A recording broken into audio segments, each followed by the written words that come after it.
This little village had one ironclad rule passed down for generations. Every single day, you take a solid midday nap. Right now, the streets were knee-deep in snow, dead silent. Scattered cabins had leather flaps shut tight. The noon sun shone bright and cheerful, but looked pretty lonely with everyone crashed out. Then, a huge, awful racket shattered the quiet. What the? Who'd dare? Leather flaps snapped open. Villagers poked heads out, scowling. Nobody had ever heard anything this annoying. In the clearing stood a stranger in a sleek white jumpsuit with his face masked, fiddling with a big copper machine. That thing was making the ear-splitting noise, like a rock on steroids hammering the ground non-stop. Nearby villagers yelled at him to stop. He acted stone deaf. Inside one cabin, 2 kids started bawling.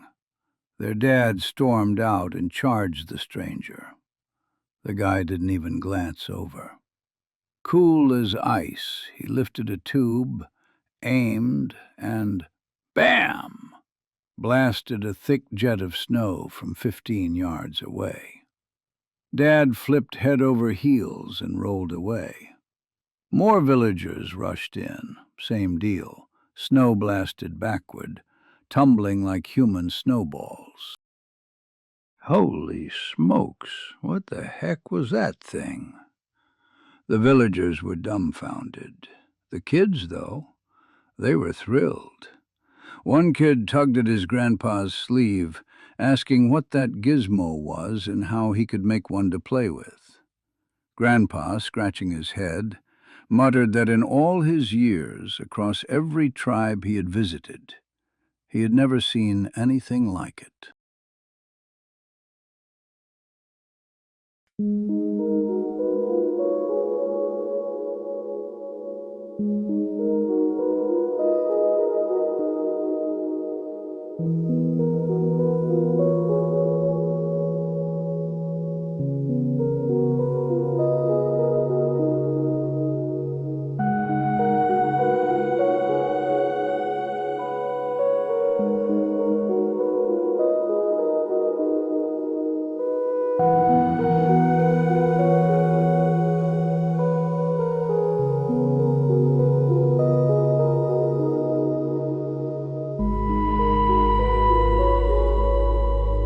This was a planet that had entered the Stone Age.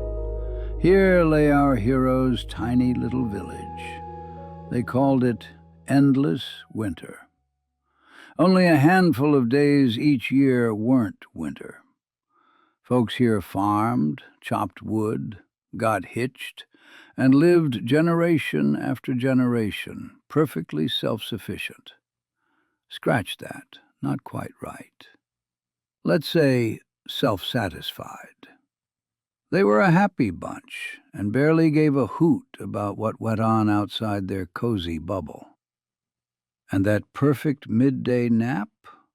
One sacred, unbreakable rule that even neighboring tribes respected.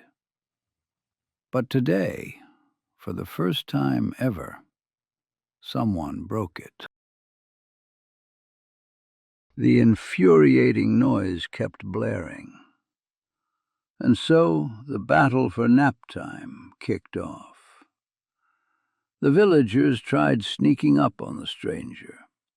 They hid behind trees, wooden crates, or piles of hay, chucking pebbles, garbage, even livestock dung. The stranger didn't flinch. He dodged their projectiles with an almost graceful swagger, all while keeping his contraption humming. But if any villager dared step out from cover, whoosh, they were blasted into a snowy tumble far off. The villagers fought hard but seemed totally outmatched. Just then, a kindly-looking old man called out to the stranger from a distance. "Hey, young fella! You looking for copper rock? Iron rock? Or something like that?" The noise stopped dead. The stranger turned to the old man, his eyes sharp and gleaming, like he could sniff out a trick from a mile away. After a brief pause, he gave 2 slight nods. The old man continued.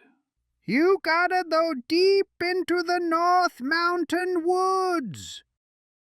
The old ones say there's lots and lots up there." The stranger straightened up, mulled it over for a moment, then started packing up his gear, loaded the heavy noise-making contraption onto a sled, and hightailed it out of there. The villagers erupted in cheers. The battle for nap time was won. Most of them scurried back to their cabins to resume their precious naps.